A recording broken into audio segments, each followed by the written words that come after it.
Viewers, आज हमारे साथ डॉक्टर राकेश शर्मा जी हैं। ये हमें आज बहुत अच्छे तरह से इम्यूनिटी के बारे में और जो प्रेजेंट कोरोना कंडीशन है उसके बारे में, आयुषवाद के बारे में बहुत डिटेल में जानकारी देंगे। डॉक्टर राकेश जी नमस्कार, आपका स्वागत है 7 होल एसेंशियल के चैनल पे। सर, आज आप हमारे व्यूअर्स को पहले थोड़ा अपने बारे में बताएं, फिर हम इस बारे में बात करेंगे इम्यूनिटी के बारे में। मेरा नाम डॉक्टर राकेश शर्मा, मैं भूतपूर्व डायरेक्टर पंजाब सरकार आयुर्वेद विभाग, वर्तमान में मैं डीन कॉलेजेस गुरु रविदास आयुर्वेद विश्वविद्यालय होशियारपुर में कार्यरत हूँ और बेसिकली मैं प्रोफेसर हूँ। मेरा ग्रेजुएशन और डॉक्टरेट मुंबई यूनिवर्सिटी से है और मेरी पोस्ट ग्रेजुएशन गुजरात आयुर्वेद विश्वविद्यालय जामनगर से है। डॉक्टर साहब, अभी जो प्रेजेंटली आयुष काढ़ा बहुत पॉपुलर हुआ है कोरोना के कारण, इसमें आपने बता रहे थे कि आप इसकी एडवाइजरी में भी थे, तो इस बारे में आप बताएं कि ये कोरोना में किस तरह से हेल्पफुल है और इसमें क्या मेन इंग्रेडिएंट्स हैं। कोरोना जो वायरस है, नो डाउट इसका आयुर्वेद में कहीं भी कोई वर्णन नहीं है।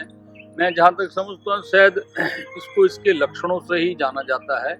और जैसे कि भारत सरकार आयुष मंत्रालय और भारत सरकार health and family welfare ministry ने कोरोना के बारे में टाइम टू टाइम जो है गाइडलाइन जारी की है, तो जब हम इनके लक्षण देखते हैं कि कोरोना में क्या लक्षण आते हैं, तब हम ये आयुर्वेद के जो लोग हैं उन लक्षणों को देख करके, साइन और सिम्टम जो पेशेंट में रहते हैं, इसके अलावा उसको देख करके कोरोना के बारे में जो है ये निश्चय करते हैं कि इसमें आयुर्वेद दृष्टि से कौन सा दोष है, कौन सी स्रोतस की दृष्टि है और शरीर में किस प्रकार की जो है ये विकृति निर्माण कर रहा है। तो आयुर्वेद ऐसा मानता है, क्योंकि ये प्राणवाह स्रोतस जन्य व्याधि, प्राणवाह कहते हैं रेस्पिरेटरी सिस्टम को जी। तो इसमें हमने देखा कि जो कॉम्प्लिकेशंस आ जाती हैं कुछ प्रकार की होती हैं कि निमोनिया होकर के जो है वो रोगी सफर करता है और वो वेंटिलेटर पे चला जाता है और कई तरह के कॉम्प्लिकेशंस आते हैं।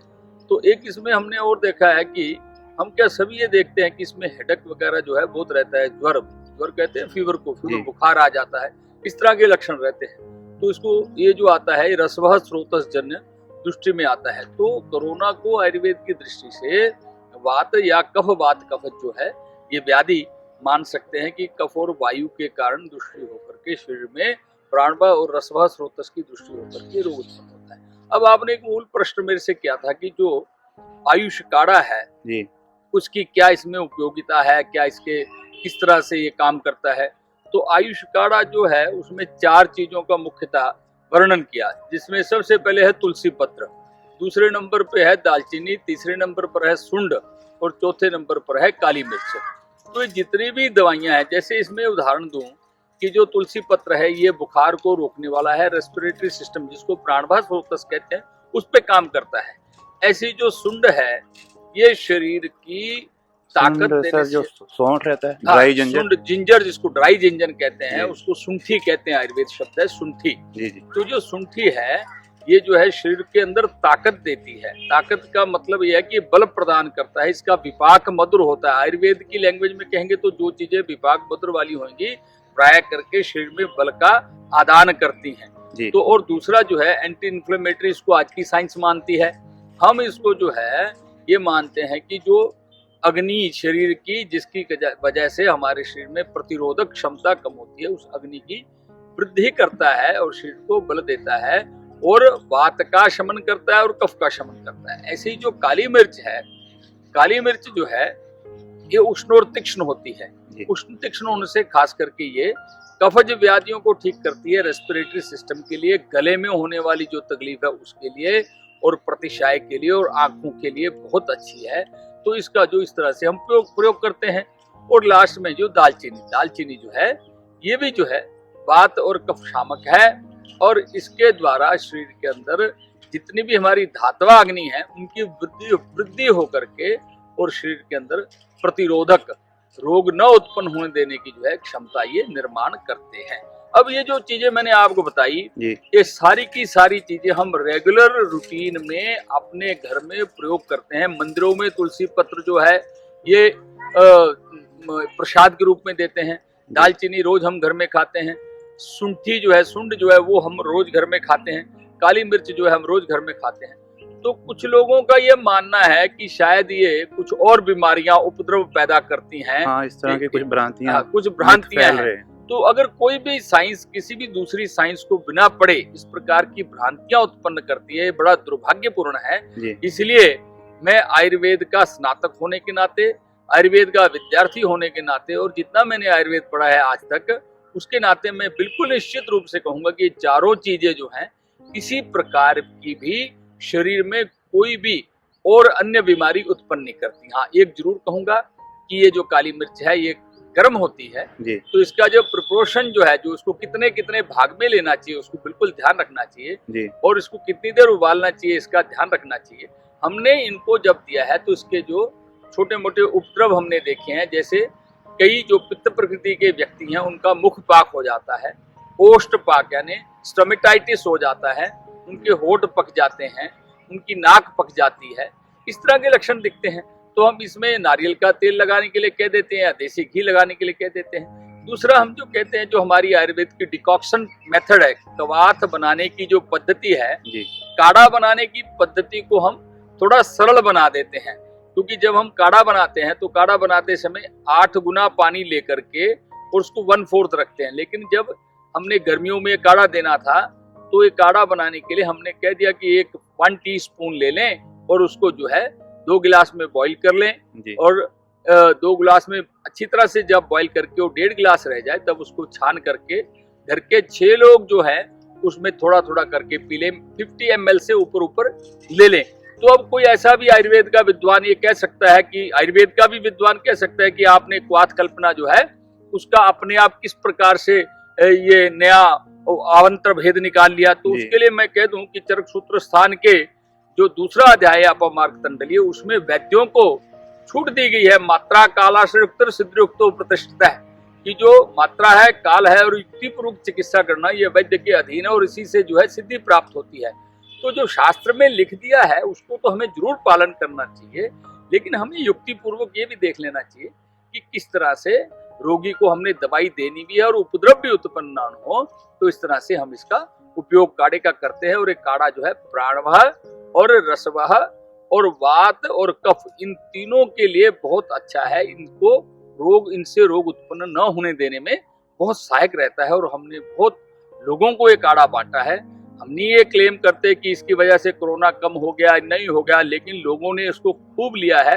हजारों लाखों की गिनती में लोगों ने लिया है। भारत सरकार के पास, आयुष मंत्रालय के पास इसका जो है पूरा डाटा कलेक्शन है और सारी सरकारों ने, सभी हमारे देश की सारी सरकारों ने जो है इस एडवाइजरी को, जो भारत सरकार आयुष मंत्रालय ने एडवाइजरी जारी की थी, उसमें जो 4 द्रव्य काढ़े के हैं, इनके अंदर और भी वैद्य कुछ अपना मिला करके दे सकते हैं। कोई उसमें ये नहीं है जैसे गिलोय गुड़ुची मिला करके दे सकते हैं जी। अश्वगंध मिला करके दे सकते हैं, हल्दी मिला करके दे सकते हैं, या गुड़ुची का अलग से क्वाथ पी सकते हैं, हल्दी को दूध से या गर्म पानी से अलग से ले सकते हैं, और इसी तरह से जो अश्वगंधा है उसको भी अलग से गर्म दूध से ले सकते हैं। इससे ये हम कहीं भी क्लेम नहीं कर रहे कि इससे कोरोना का जो है ट्रीटमेंट है या ये है, ट्रीटमेंट नहीं है। ये कोरोना से बचने का उपाय है कि कोरोना उत्पन्न ही ना शरीर में आपके हो, शरीर की जो इम्यूनिटी है वो बहुत अच्छी बनी रहे। तो कोरोना ही क्या, अन्य कोई भी जो बीमारी है उससे बचने के लिए जो आयुष मंत्रालय द्वारा ये जारी गाइडलाइन है उसमें और बहुत सारी दवाइयां हैं,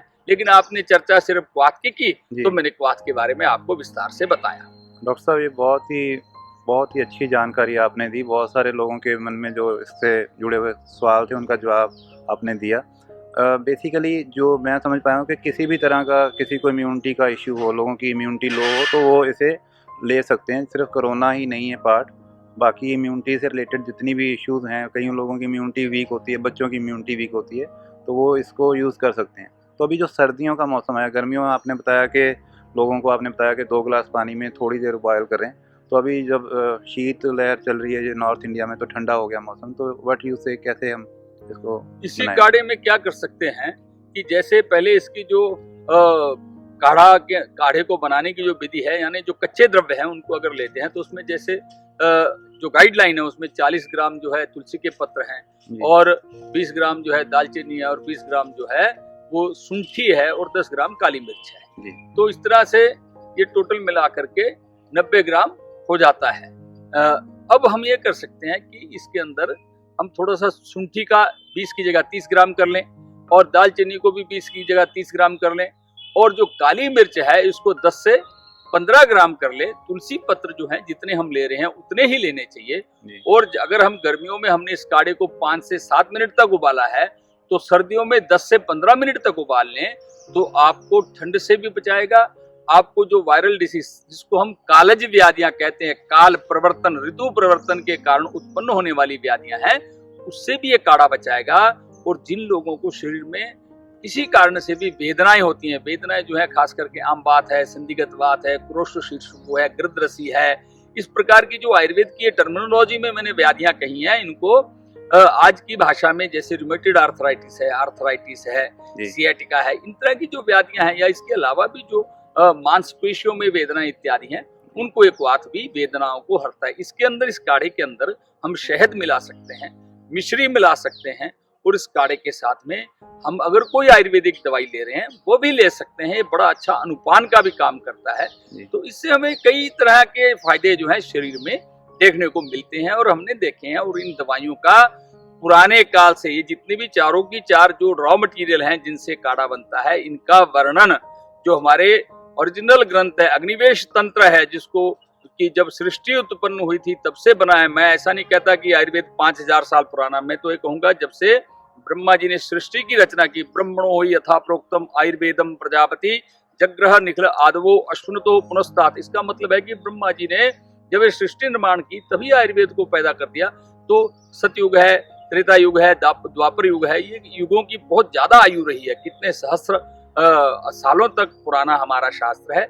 और ये किसी का पेटेंट या प्रोप्राइटी नुकसान नहीं है, ये शास्त्र में बताई हुई सारी बातें हैं, शास्त्रोक्त है, इसमें किसी प्रकार के अनुसंधान की, हाँ, इनके हम रिजल्ट देख सकते हैं। रिजल्ट देखने के लिए हम इसकी जो है इन्वेस्टिगेशंस कर सकते हैं, इनको जानने के लिए, परखने के लिए, विभिन्न जो कॉन्स्टिट्यूशन है, प्रकृतियां हैं व्यक्ति की, उन पे कैसे काम करता है, तो उसके लिए हम इसकी मात्रा कम ज्यादा कर सकते हैं। तो ये जो सर्दी का सीजन है, इसके अंदर भी इसको हम जैसे मैंने बताया वैसा ले सकते हैं।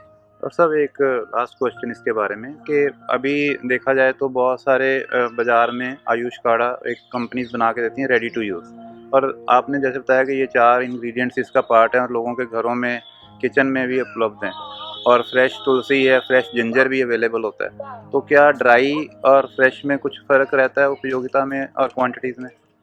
देखो कि इसका अगर वो फ्रेश ले लेंगे तब भी कोई उससे किसी प्रकार का नुकसान नहीं है जी। तासीर दोनों की एक ही रहती है। तो ज़्यादा अच्छा है कि घर में बनाकर पिएं। मैं बाजार में मिलता है उसका कोई किसी तरह का क्रिटिसिज्म नहीं करना चाहता, वो उनका व्यवसाय है, व्यापार है, लोग अपनी सहूलत के साथ से ले सकते हैं। लेकिन अगर हम घर में बना करके ताज़ा काढ़ा सवेरे शाम लेते हैं तो उसका निश्चित रूप से बहुत अच्छा लाभ होगा, और बना बनाए लेते हैं तो उसका भी लाभ होगा उसके बाद। मैं लेकिन यही मेरी राय यही रहेगी, घर में बना करके जो हमारे घर में चीजें हैं बना करके उसको या तो रख लें या उसको ताजा बना करके पिए। और ताजा बना करके पीना जो है बहुत ही फायदेमंद है। तो उसमें लोगों को मात्रा से रिलेटेड प्रॉब्लम आएगी डॉक्टर साहब के कितना क्या डालें, क्योंकि वो उनको मापने की सुविधा किस तरह से, या कुछ आप इस बारे में अगर ज्ञान दें तो? इसमें ऐसा करना चाहिए जैसे हमने जैसे मैंने शुरू में बताया कि 40 ग्राम तुलसी के पत्तर ले लिए और 20 ग्राम ले ली शुंठी और 20 ग्राम दालचीनी ले ली और 10 ग्राम ले ली काली मिर्च। ये जो एक्चुअली जो जिस तरह से बनाने की पद्धति बताई है वो है।